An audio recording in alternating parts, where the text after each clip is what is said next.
Ardiansa akan mempresentasikan hasil kompilasi berjudul implementasi sistem informasi pengolahan data dalam prinsipal komputing pada lembaga pendidikan. Ini ada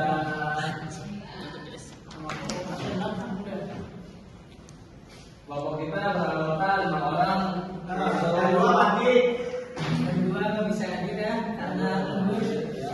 Oh, 3 lah. Oh ya, yang 3 ada nanti yang 4 bisa video. Baik, kita berkembang dalam era digital yang terus berkembang, menggunakan sistem komputasi yang efisien, fleksibel, dan hemat biaya semakin meningkat. Salah satu inovasi teknologi yang telah merevolusi secara perusahaan dan individu pengelolaan data serta aplikasi adalah cloud computing. Teknologi ini memungkinkan akses sumber daya komputasi seperti penyimpanan data, server jaringan, dan perangkat lunak melalui internet tanpa harus memiliki infrastruktur fisik yang kompleks. Cloud computing menawarkan solusi yang fleksibel dan hemat biaya bagi sektor pendidikan. Dengan teknologi ini, materi pembelajaran dapat diakses kapan saja dan di mana saja, memungkinkan pembelajaran yang lebih inklusif dan efektif. Meskipun menawarkan banyak keuntungan, cloud computing juga memiliki tantangan tersendiri seperti keamanan data, ketergantungan pada penyediaan layanan, serta regulasi yang beragam di berbagai negara. Oleh karena itu, pemahaman yang mendalam mengenai konsep, manfaat, tantangan, serta penerapan cloud computing menjadi sangat penting dalam rangka mengoptimalkan pemanfaatan teknologi ini dengan latar belakang tersebut. Penelitian dan pengembangan dalam bidang cloud computing menjadi sangat relevan untuk menjawab tantangan.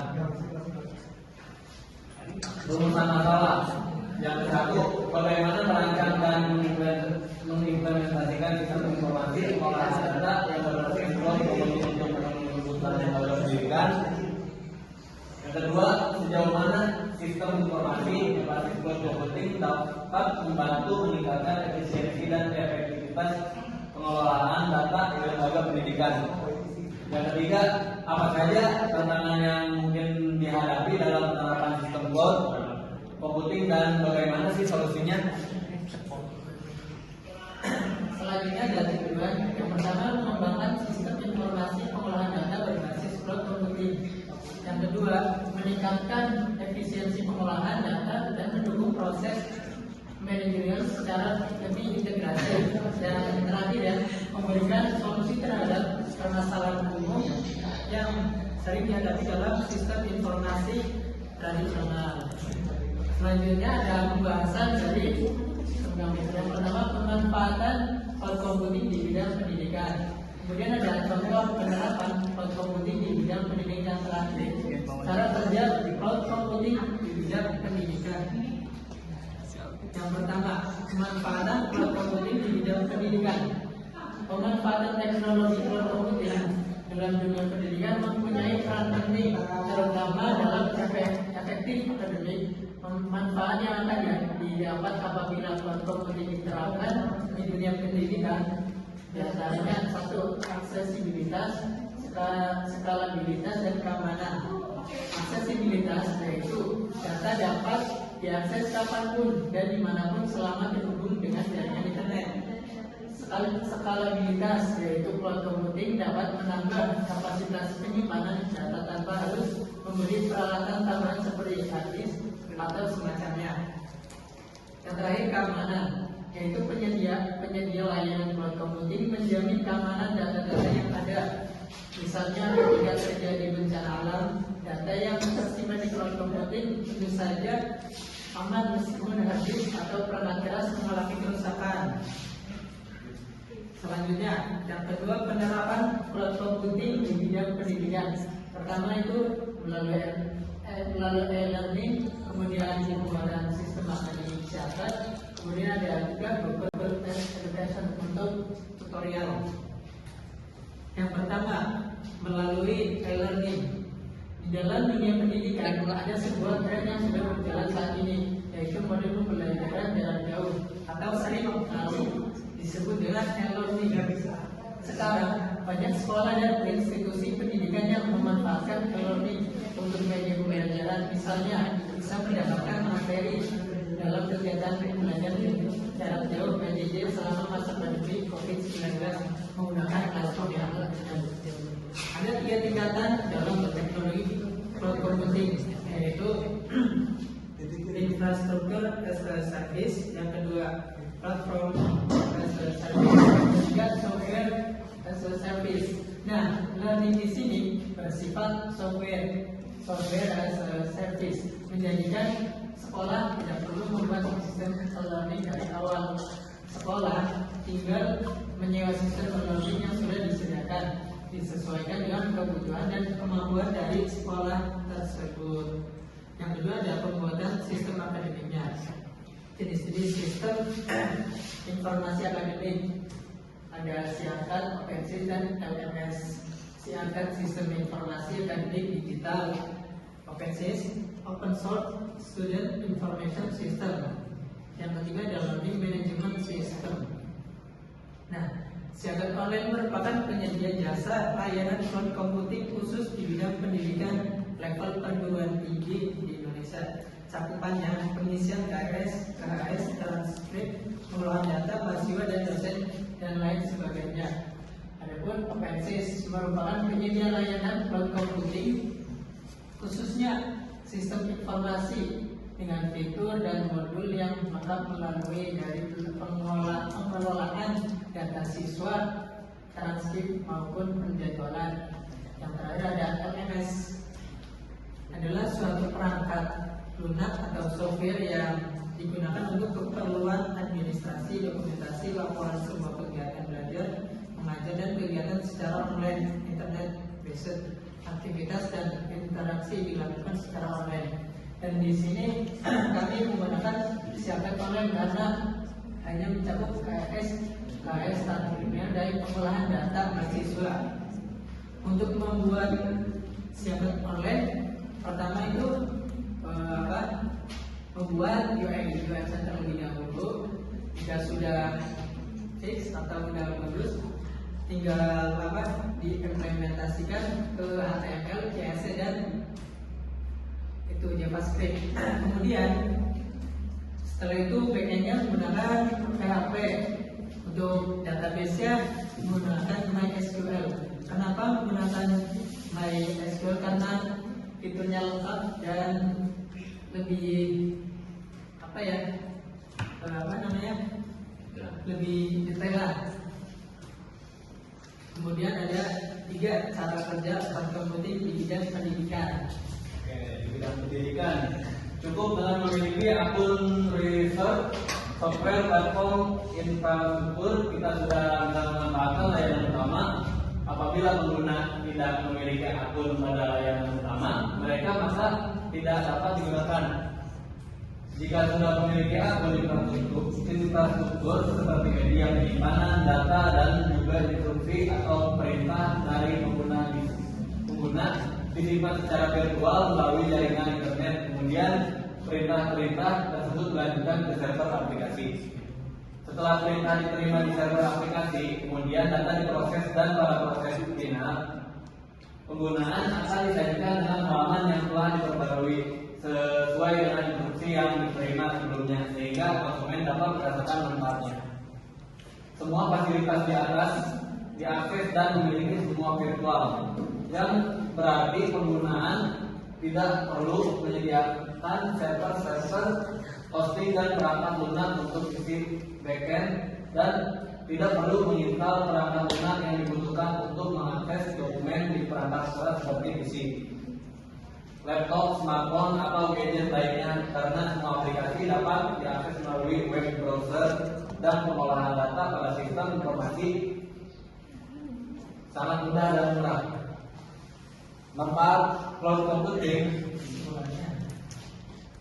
Ya, kesimpulan penelitian, manfaat cloud computing terutama bagi lembaga pendidikan diantaranya ketersediaan yang tinggi, kapasitas penyimpanan yang besar, aksesibilitas yang baik, keamanan data yang terjamin, stabilitas dan sistem yang handal, dan hemat biaya opsional.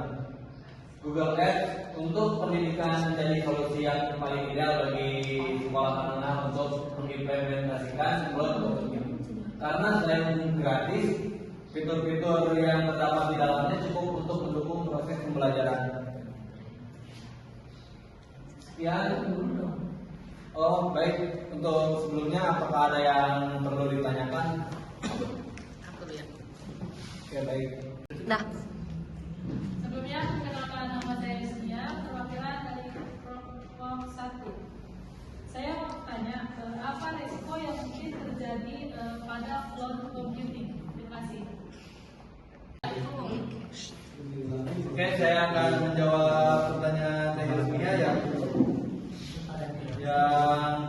apa resiko yang mungkin terjadi pada cloud computing? Ya, izin menjawab deh. Ini resiko umum ya. Resiko umumnya itu ya tentu aja kebocoran data, pasti ya. Kebocoran data, kehilangan privasi data, terus ketidaktersediaan layanan atau ini downtime dan kontrol akses yang lemah. Sekian sih. Oke, terima kasih. Ya, sama-sama Yusnia. Izin bertanya, saya Al-Hafid, perwakilan tentang cloud computing bagi lembaga pendidikan di antaranya ketersediaan informasi. Pertanyaannya gini, sejauh mana cloud computing itu bisa menyimpan data yang benar-benar data buat pendidikan? Baik, untuk pertanyaan yang terakhir dari Mas Hafid, sejauh mana cloud computing bisa menyimpan data? Jadi cloud computing memiliki penyimpanan kapasitas data yang hampir tak terbatas, Mas ya. Terbatas. Tergantung pada penyediaan layanan dan jenis layanan yang digunakan. Jadi itu tergantung kita pemakaiannya gimana lah, batasannya dari kita sendiri. Paling seperti itu aja dari saya. Ada tambahan lainnya dari teman-teman?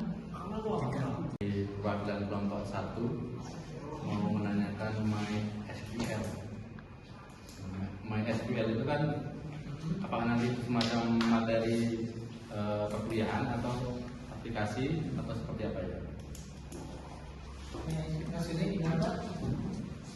Tadi kan dijelaskan di dalam materi kan ada MySQL gitu kan. Ya, itu macam materi perkuliahan atau aplikasi atau seperti apa? Itu nanti kayak saya akan menjawab pertanyaan dari Pak Minto. Apakah MySQL itu di materi termasuk materi yang termasuk materi perkuliahan atau aplikasi atau semacam apa ya? Jadi MySQL itu nanti akan diajarkan sebagai bagian dari mata kuliah seperti basis data, database.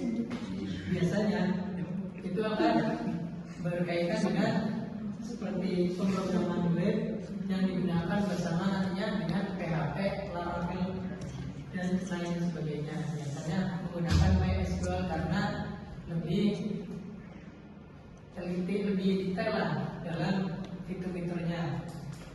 Sekian jawaban dari saya. Gimana tanggapannya? Pak Minto? Ya, terima kasih ya. Oke, sama. Kemudian yang terakhir pertanyaan. Izin bertanya, saya Al-Hafid, perwakilan kelompok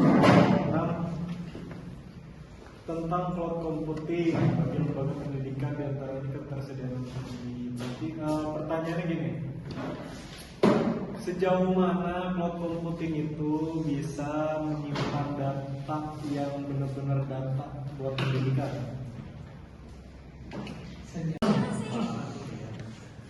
Baik, di sini saya akan menjawab pertanyaan dari Bapak Kamal ya. Yang pertanyaannya bagaimana proses backup dan proses disaster recovery yang dilakukan cloud computing.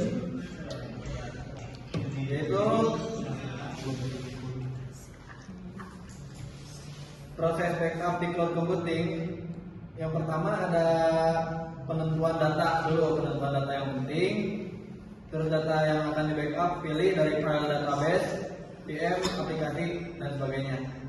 Yang kedua, penjadwalan otomatis. Backup dilakukan secara otomatis harian, mingguan atau real time. Yang ketiga, pemilihan metode backup. Full backup, semua data disalin. Incremental backup, hanya data yang berubah sejak backup terakhir. Yang ketiga, differential backup, data yang berubah sejak full backup terakhir.